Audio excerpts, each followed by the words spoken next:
So I'm going to take the opportunity while the weather's right of having a little autumn walk around again. Show you the progress up at Grassy Bottom, where we're at the moment. And we'll just describe one or two other plants that are worth mentioning as we go around. So we've got, this is quite an early grass actually, this one, and it's one of the first to set flowers apart from Stipa gigantea, and this one particular one's called Festuca paniculata, and it almost looks like a wild grass, but it's really good for an early spring seeding grass, shall we say. Now here we have Cortaderia richardii, and this will become a big grass, hence I've given it all this space, and I still, if I choose to keep it big, then I am definitely going to have to move some of the plants away from it, because there's Ilotelephum in there, there's a Melinia which I said I was going to move anyway, and this Helenium, that Helenium might not make it, because that might be too close to it, but I really want to favour the Cortaderia, which is richardii, because it's a lovely grass. So this is me gravel area, and if you look through my videos, you'll find that I did a video on how I actually made this, and it's looking really, really nice. Sun's shining a lot at the moment, it's really good. I was going to do a tour of autumn colours, but as predicted, it's so unpredictable, the colours in this garden, that some actually go over before I've got a chance to video them, and that's why I've been doing one or two little videos as they've come into colour. So as you can see, this Acer aconitifolium that I only videoed the other day is virtually dropped its leaves. They've gone. There we go. That's done. So that's why I try and actually go out and video as much as I can for autumn colours. Now this is Digitalis stewartii, and it's a perennial foxglove that's yellow, and it was a stunner this year, and I've took loads of seeds off it. But I'm hoping to be able to grow more of this all around the garden. I've left some seed heads on to see if we can get them just naturalising around it. But one thing I've noticed, it has a wonderful autumn colour. I took the main stalks off, as you can see. But yeah, maybe next year I might leave those to develop fully, or at least leave the seed heads alone. I keep getting this Classia bulgarica keeps trying to send up fresh new flower heads there, and that's a white one. That's a white flower head, and it looks really well. It's more of a creamy white when it finally comes out. It's a thistle, but it's really nice, that one. And it's supposed to be sterile, but I don't believe it, because I'm sure I found a seedling of that one in that garden, in this border rather. So this year I'm taking this out. This is a spirea, and I love spireas, but it's just not doing it for me. It's got to go. And I'm actually favouring at the moment, because as you know, I'm an ornamental grass man, and I'm actually favouring this one here, Lamprophiasis hyaronimi, and it's a beauty, this one. It's a big grass that needs its space, and it produces some very early, in fact, we can show you right now what it produces, because it's doing it again. It's sending them out again already. It's very early, because it doesn't send, well, in my experience, it doesn't send them through till spring. But because we've had great weather, it's sending up some fresh ones. So that is actually going to go there. Hopefully that'll be interesting. So we'll carry on the walk. Now this, I've got to develop this at some point. I mean, this was going to originally have a swing on it, but we changed our minds. So it's just like a little gravel area at the moment, and I've done a lot of work around it. So it seems a shame not to carry on with it, really. I am going to put a seat on there. I've had seats on it before, and we do move. Occasionally we put seats back onto it and we sit there, and it's a nice little area for sitting, because when you do sit on it, you get to look back across to Grassy Bottom itself. This is a shady border, and I'm always messing around with borders. I'm always moving things, just not for the sake of it, but because I'm trying to improve the overall look. And because we've only been here really a short time, I've yet to see what does really well and what doesn't do well. Obviously grasses do well, but there's other plants in here. There's not just grasses in here. Oh, I see we've got some of the spring bulbs coming up already. Let's point out there, spring bulb. What did I put there? I can't remember. See, I try not to remember because it's more of a surprise then. So this Acer, this is one of the snakeback maples, and its colour will come out more intensely as autumn gets further along and winter pops in. Then that will really shine out, really. But it says it's got a nice top colour at the moment, but the leaves just, as I said, they just fall off, and that's exactly what it's done. This is Papava, and I don't know which one it is because it's just sat here on this corner. That's where it's actually planted in. And I ran it over several times as I was mowing the lawn because it just planted itself in the wrong place. And it's never stopped flowering, and it continues to flower. I was hoping to get some seed heads off of it, and there are some. There's one or two seed heads in there that I might be able to collect, but I need a good dry day to be able to collect it because I'm just amazed how much it's been flowering, and it continues to flower. It just won't stop. So Malinias, look at this. Oh God, that colour is absolutely amazing, and it's not really coming over on this camera, just how golden that is. But that is really good. If you're looking for some cracking autumn colour, go for that. So it's all looking pretty good. Some of my miscanthus are now coming into autumn colours, and that one's Beth Chatto, and she has a really nice orangey, reddish, but more orange colour in there. And obviously that's a miscanthus. Now this is mine, my own Sprite that's still on trial, and I'm very, very pleased with this. It's staying as I wanted it to stay, which is quite squat. And it's got some lovely little seed heads that are really red. So that's looking nice. So we'll walk around this bit here, and there's Miscanthus lutaria riparius, and that's containing itself. Well, not itself, I've contained it in there. It's staying there, it's not going to get out, it's looking good at the moment. Now this one here, this one's called Miscanthus cosmopolitan, and it's one of the condensatus types. So basically it means it has a big leaf, as you can see, it has this bigger leaf, and it's more stripy than cabaret. But one good feature of this one is it flowers. It can almost, well, I can be almost sure that it will flower. Now, it's flowering a bit later this year because I put it in quite late, but it's nevertheless, there it is, flowering, doing well. Now, this Catinus, still looking a bit sprawly, still don't know 100% what to do with it. It takes on these lovely autumn colours in the leaves at this time of year. But if we get a really cold flush, it'll go orange, the whole thing. But I suspect this year it's going to be more like that.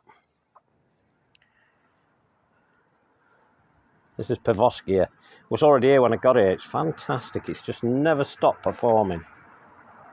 So this is the secret garden that I posted up yesterday because I needed to finish it off. And again, it's looking really, really nice. Really nice. I'm really pleased with this. I've got a lot of planting to do in here, and I'm going to sit around and work out exactly what types of plant I want because there's plenty of space. But because it's more of a shady area, I need to be very careful what I put in here. It'll all be okay in the end. Okay, so the shack, as you know, that is the shack. This is the other side. Oh, it's cracking. It looks really, really nice. I love it. I love what I've done to this one. So pleased with it. I just can't wait for that bamboo to get going. But next year, I know that's going to shoot up. As I said yesterday, this viburnum is looking really, really nice. I wish I could really focus. Oh, there you go. The flowers. They're not supposed to be flowering at this time of year. But there it is, doing it. It's cracking. That's Trichum calliope. And if you're looking for a good aster, that's a good aster. It's very strong and robust. Spreads quite quickly, doesn't run, but clumps up very quickly, and it can outdo itself, and it becomes very heavy. So maybe a little support on that one would help. Who knows? Your garden might be okay. So I didn't cut this down yet. I am going to cut it down. I'm just playing about with things around it at the moment, so I need to keep the height in there. This is the boardwalk border. Looking really nice. I know it looks terrible through here at the moment because you're not seeing any colours or any proper colours, any colour of note. But anyway, this is another Calamagrostis called Brachytricha, and it's a really, really good one. And it's good for shade. If you've got a problematic shady area where you would like some sort of a grass, then I suggest that one because it will take shade very nicely. So, looking good. I know it looks a bit sparse at the moment, this bed, but don't forget I've been working on it and I've been moving things around. So next year it'll look really, really good. That's a euphorbia there. It's a really nice one. It takes on these lovely, lovely colours as winter approaches. Those stems go deep pink and deep reds as it gets going. Sometimes yellow. Depends what type of soil you've got, really. And it's is it Euphorbia palustris? Anyway, it's Wallenberg's Glory, and it prefers more damper soil, really. So it's doing all right. So we're back to this again, aren't we? And you're all asking, why haven't you done the pond yet? Well, I haven't done it yet because I've been sidetracked with the secret garden and other things and moving plants around, because it's important to move your plants around while we've got the good weather and while the soil remains hot or warm. Yeah, looks like it's already filling up there. And that's that little Cortaderia, the little pampas grass, little tiny pamper it's called. It's fantastic. I'm amazed with that. I am going to find somewhere to put that. Don't know where, but we will find somewhere. This is the owl border.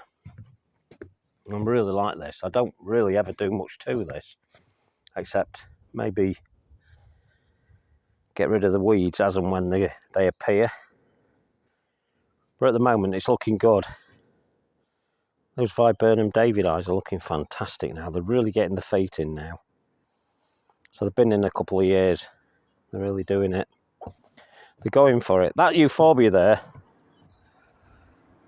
that's just it's just really a selected seedling that I brought from somebody else's garden. So it's a Euphorbia wolfenii, but it's really, really nice. Really good. This one here is my own selected one, but the other selected one, I didn't just pull it out of the garden, but this one I've kept for the last, well, since 2000 and probably 2007, something like that. I call it Malachi, and it will start to take on some purple tips eventually as we move closer to winter. Another Miscanthus looking good, and this Miscanthus giganteus type, Jubilaris, is looking fantastic. Lovely stems, as I showed you in one of my other videos. Strip them back like that, and they'll thank you for it. Now, if I leave this, and I said I would probably leave it next year, it will develop new leaves from there, from all them axils. They'll all come up and be away. Ah, there's a Cirsium here flowering again.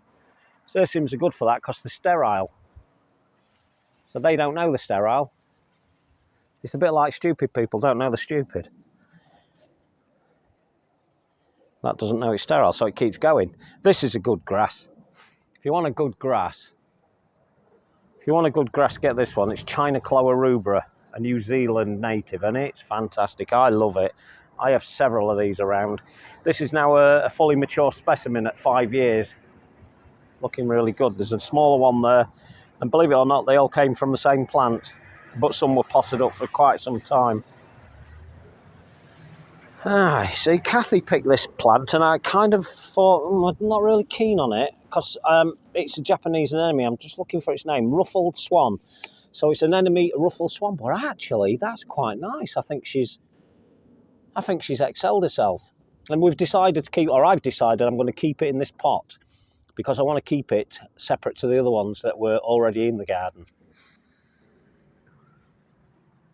Verbena bonariensis, the purple one, continue to flower and will continue to do so until winter kicks in, and then we will probably lose most of those. The Cirsium Mount Etna, all the descriptions say it's not really worth growing, but you know what? I said I'd keep it going, and it's flowering again. It's not excruciating great, but it's quite nice. It's acceptable. Now this is a wheelbarrow, and I'm a bugger for putting them in my way all the time. This is the cloister pergola, and we've recently put this rose in here, and we've got another rose there, and another rose here, and another one at the back there.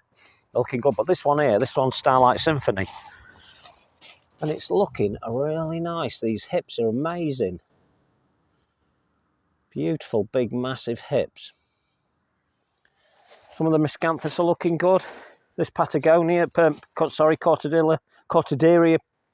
Patagonia is more of a bluey grey form, and it's fantastic. It's a smaller variety. And then we've got a small variety of miscanthus here called Yakushimensis. It's now known as Yakajima, or Yakajima dwarf. They all make their own names up, to be honest. Anyway, this here is Elianthus salicifolius, and it got put here quite late on, and as I've said before, one of its failings is it does tend to splay, but that is only if it's in too nutrient-rich soil, and that's what it's in. It's too nutrient-rich. But the flowers, look at them. Now, the tall one up there it's got to be 10 foot. Has to be. But it's fantastic. It has these sunflower-type flowers. I've got another one called Augialis further up the garden that is even taller than this one. A bit more rugged. If you're looking for something a little bit more softer to the eye, then it's this one. This is called the Afghan elm plant is the common name. The willow-leaved Elianthus. It's good. Salicifolius means willow-leaved. So that's nice. That fence has settled in lovely. And remember, I moved it from somewhere else, up the garden, up there.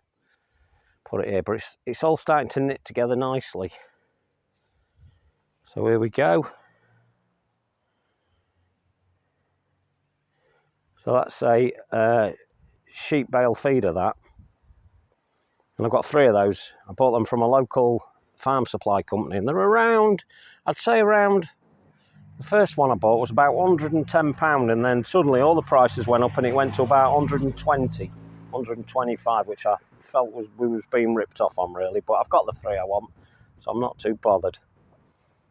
This is a panicum thundercloud. Lots of people don't know about panicums, really, but a lot of them are straight and upright like that, and fantastic. I love that one. Now, these are, what is this one? That's another Elianthus called Cape Nook Star.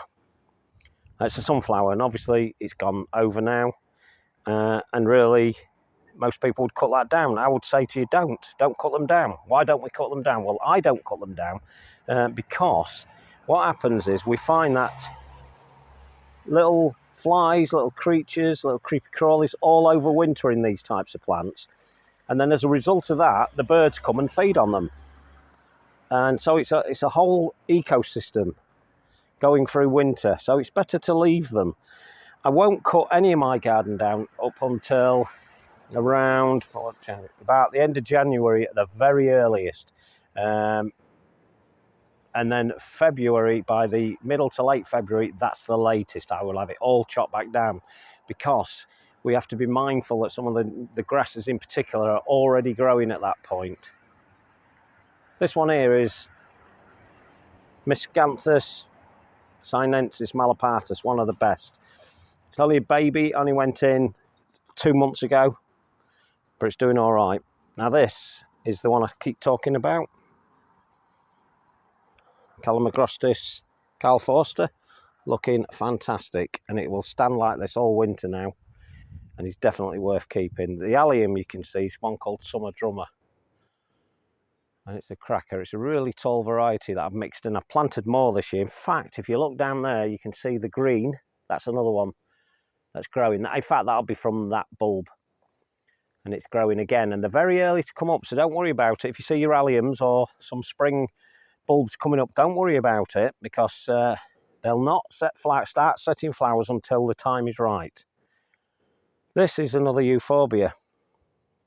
It's it's Caraceus, but a subspecies called Wolfenii.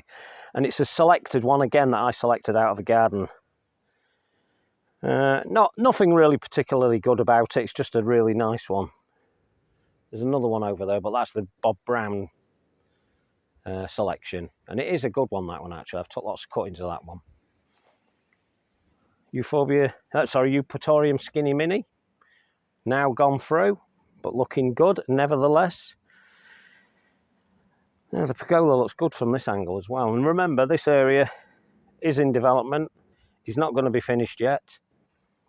And this is that Melinia Ponticea that I talked about quite a lot, and saying that its only failing is that it's splaying. Now that can be fixed because it has such a wonderful heavy seed head. It can be fixed in the fact that I could grow that through a mesh and let the seed heads come up and through the mesh, and they will hold it tall. But the point of this one is, you know, it needs to be naturalistic, which it is there, but it's just too much arching going on.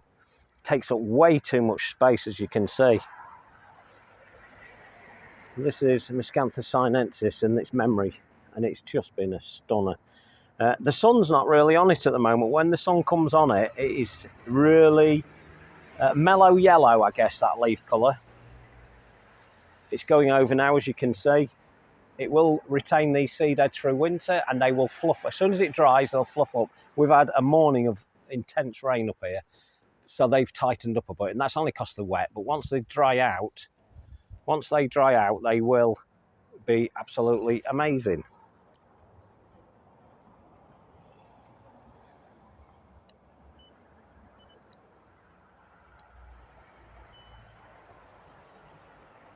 So, we're just correcting the camera because it's decided to go do lally on me. There we go. Up, and it's done a wobbly on me. Not good. Right, just bear with me. We maybe have to call that a day at that because the camera tripod has decided to do a wobbly. But before we go, I'll just show you this little bit here. Knifophias now. I recently did a video down at Bressingham Gardens, and they've got a lot of Knifophias that are late season flowers, as is this one. And this is called Rich Echoes, and it's fantastic. It's looking good. It's flowered again. It's clumping up quite quickly, actually. So, okay. Right. So that is a sumac. One of the better ones in my opinion. So it's Rus glabra lanciniata. I always want to say typhina, but it's not. It's lanciniata, and it's got some wonderful autumn colours at the moment. So that's looking good as well. Now all my nursery stock is starting to look a bit rough at the moment. It's going into its autumn slumber, and eventually I will cut all that back. But for now, I shall leave them. So there you go. Hopefully that's not been too long and too boring, and I shall talk to you on the next one. If I can turn this off. Ta-ra!